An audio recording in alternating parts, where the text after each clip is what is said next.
Yan na po siya. Ang finishing. Tapos na lang. Almost 1 week na lang siguro. Mga retouch. Ayan na lang po. Saka yan katabi na yan.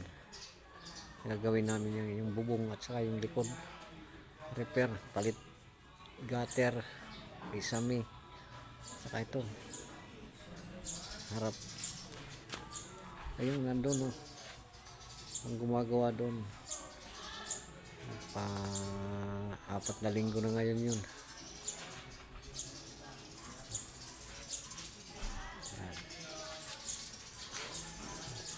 Ito na yung kinalabasan nung almost 6 months. Pero 3 lang kami gumagawa dyan. Ayan na po siya. Pipintura na lang. Tsaka kunting cabinet doon sa kwarto.